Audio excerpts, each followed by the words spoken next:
getting the right mix of skills around the boardroom table is absolutely crucial.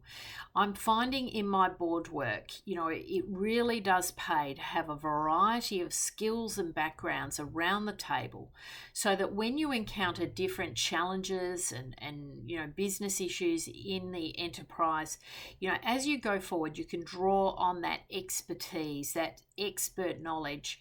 And, in our situation at the moment on one of my not-for-profit boards, we're looking at, business continuity plans, for example. And so we have a number of board members that have expertise in IT, in cyber matters. And so we're able to draw on that expertise and bring it into our business continuity plans.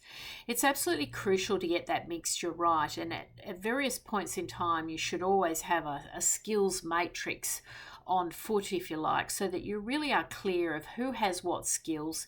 And often you'll find executives who are serving on the board have hidden talents, skills you might not really be fully aware of. So, for example, you might not know that individual on the board has been involved in grant writing or fundraising or has a connection to a particular individual in the market. So, looking at business networks, looking at actual hot skills, looking at all of the competencies that the individuals bring to the table, it can be really helpful to really have that deep, comprehensive understanding. So when you're doing your skill matrices and sending them out for people to complete, ask people to consider also their networks and, their relationships in the market and how that could be leveraged, as well as the actual competencies that they bring to the table and any hot skills that they bring to the table.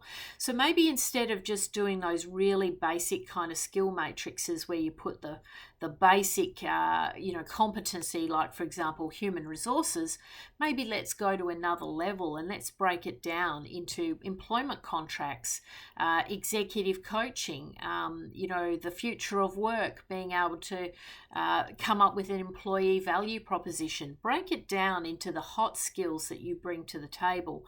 That way, when you're going forward, you're going to have a person who can assist in almost every single scenario.